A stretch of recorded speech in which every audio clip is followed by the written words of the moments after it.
In one of the earlier episodes, we talked about the general nature of various kinds of ore deposits and their classification. Today, I have chosen 3 related processes. All 3 of them are related to magmatic activity. The title of the lesson is Magmatic concentration deposits, hydrothermal deposits and skarns. These 3 important processes come under the category of ore deposits formed by internal processes under the domain of high temperature, high pressure and chemically active fluids.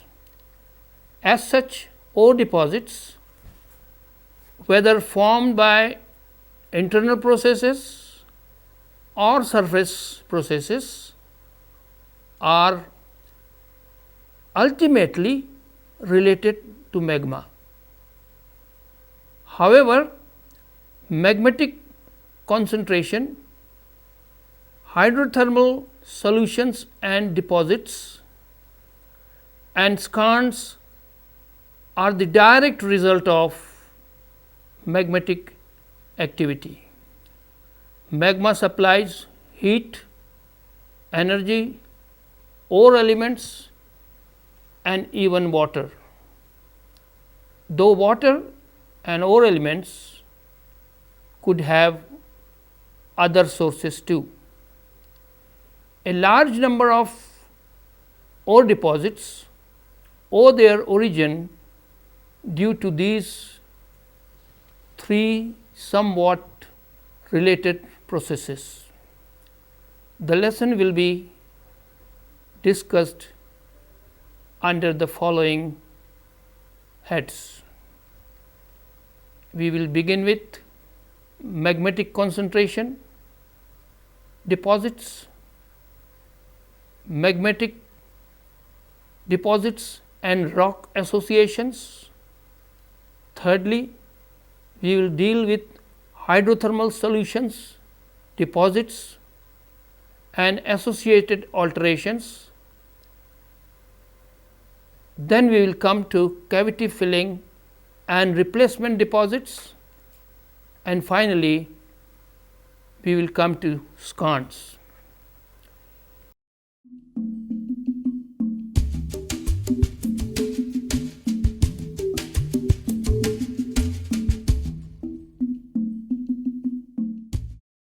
Sources of all metals is ultimately magma. When hot and under pressure, elements remain in solution, but sooner or later, with reduction of pressure and temperature, crystallization begins. Fractional crystallization will separate ore minerals and common rock forming minerals. Depending upon their temperature of crystallization and early formed minerals may incorporate certain elements. Early in the crystallization history of this magma, if original concentration was more than normal, these elements like chromium may form their own minerals as oxides. These crystals, being heavier, will settle down with other common minerals and are referred to as early magmatic deposits. These accumulations, particularly in layered intrusions, make rich deposits of chromite, magnetite, ilmenite and also platinum. Perhaps one of the best example is chromite layers of Bushveld complex of South Africa. Sometimes early formed minerals, instead of forming layers, gets sprinkled throughout the body of the magmatic rock, forming magmatic disseminations. Diamonds in the rock kimberlite and lamproite come under this category. All the primary diamonds deposits round the world, including the one at Panna in Madhya Pradesh, are of this type.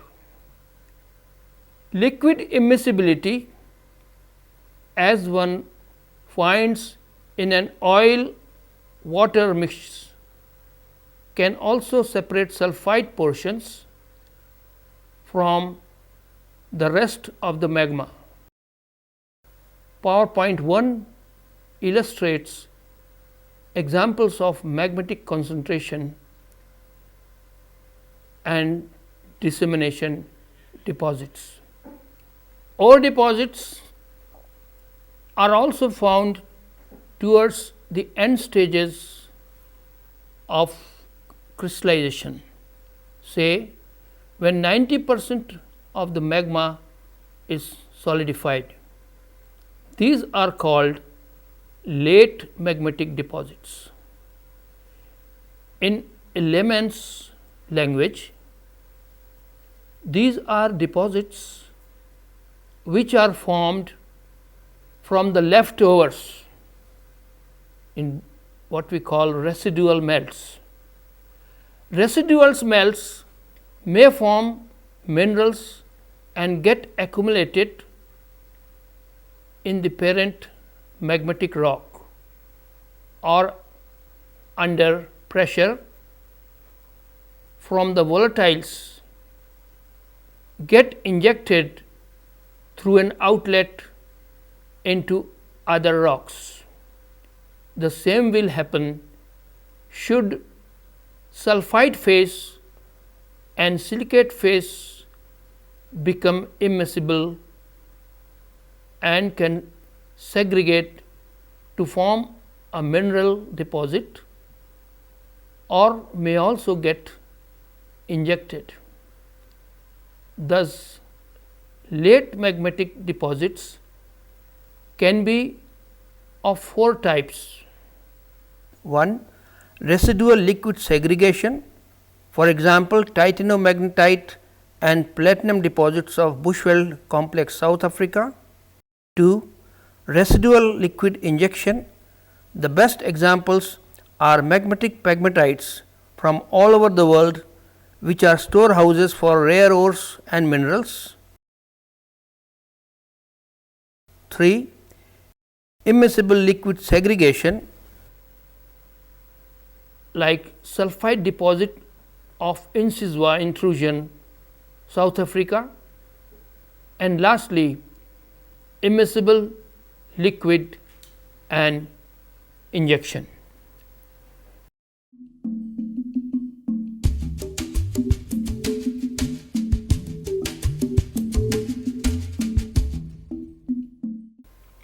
Association of mineral deposits with specific rock types is a very useful theme.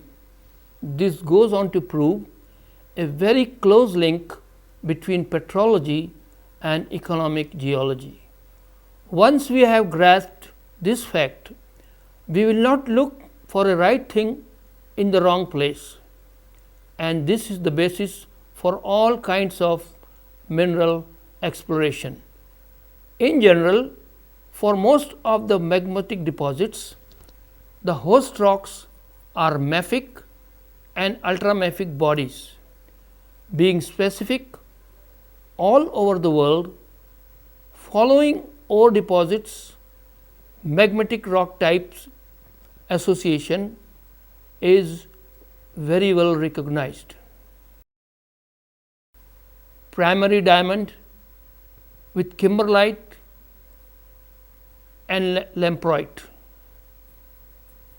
chromite, magnetite, platinum and iron with peridotite, dunite and gabbros, titanium ores with magnetite, with gabbro and anorthosites, nickel copper sulphide with norite and corundum with nepheline cyanide,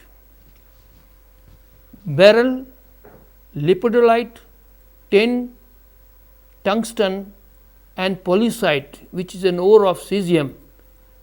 They are with pegmatite.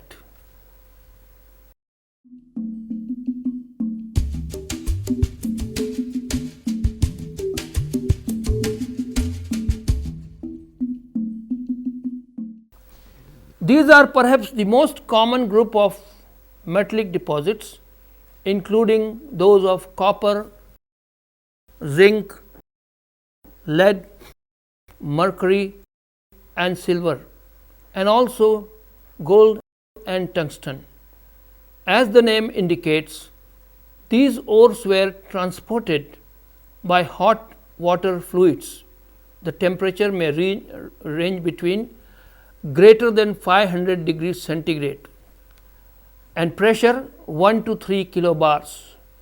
Their major constituents being sodium, potassium, calcium and chlorine, while several minor and trace elements include copper, lead, zinc, magnesium, boron, sulfur, tin, molybdenum, gold, silver, as also carbon dioxide and SO4. Source of heat and the driving force undoubtedly is the magma chamber. Metals could be either from the magma or the remobilized metals contents of the rocks in the surrounding. Fluids, mostly water, may be of diverse origin, including juvenile, that is dissolved in magma, connate, that is trapped in the sedimentary rocks. Since their deposition, it could be meteoric, that is from the surface, it could also be from sea or even metamorphic water. One of the best display of mineral rich hydrothermal fluids, which we call brines, emanating from the depths of the ocean floor along the mid-oceanic ridges, has been through what we call black smokers and white smokers, as also we find near the Salton Sea in California and the Red Sea area, from which precipitation of gangue and ore minerals from hydrothermal fluids take place, quite often aided by bacterial activity in fractures, faults, breccias, openings and other spaces, simply by open space filling called cavity filling, or by replacement, thus giving two major classes of hydrothermal deposits: cavity filling deposits and replacement deposits.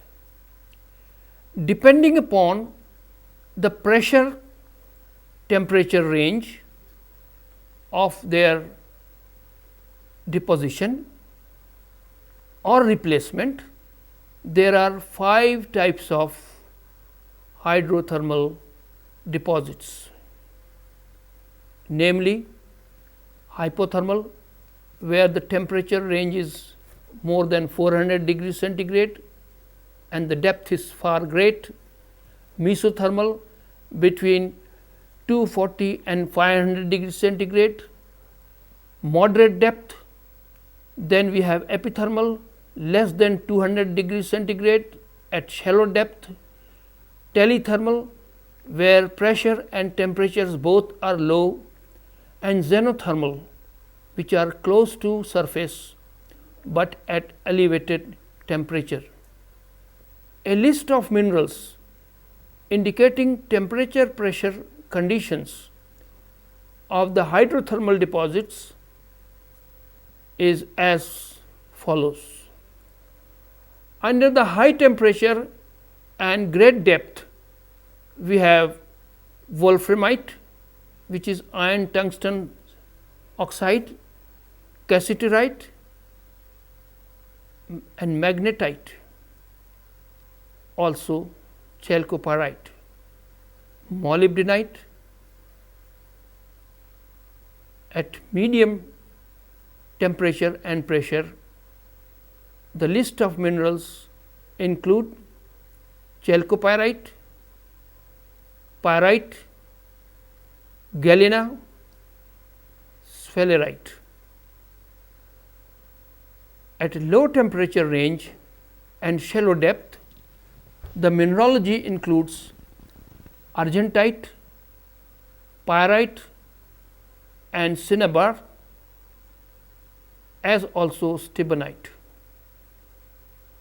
During the process of hydrothermal ore deposition, alteration of the country rock is a characteristic and useful feature, especially for mineral prospecting.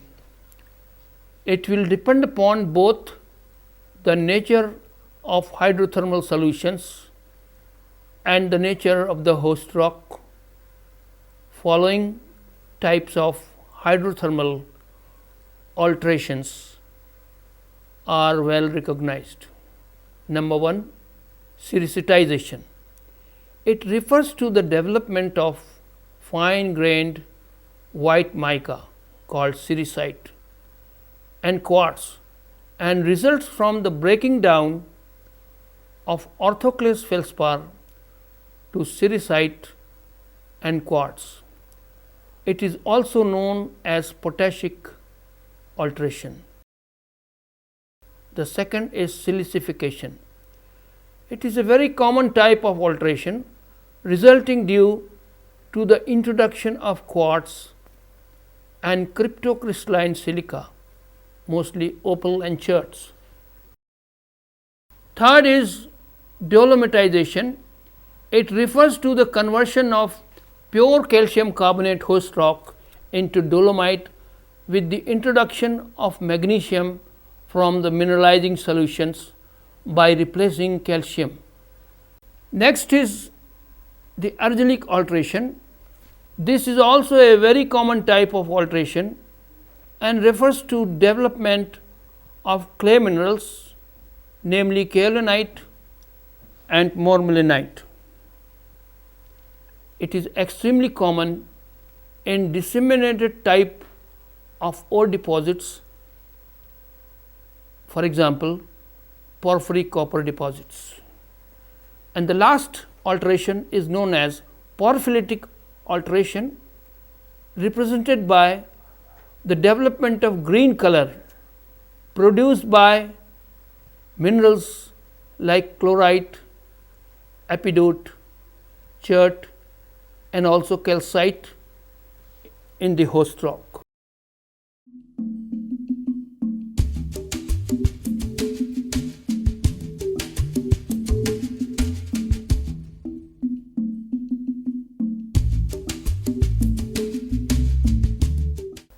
The country rock, which may be of any origin, is seldom without openings.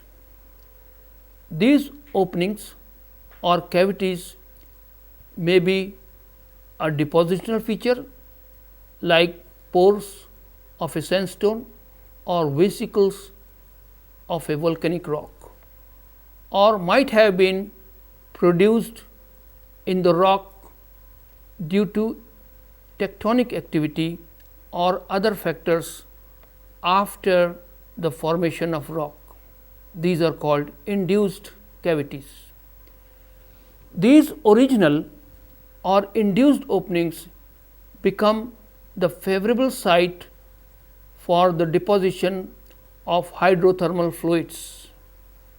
Among all the processes of ore formation, this happens to be the most common type of mineral deposition and is responsible for a large number of deposits now being mined.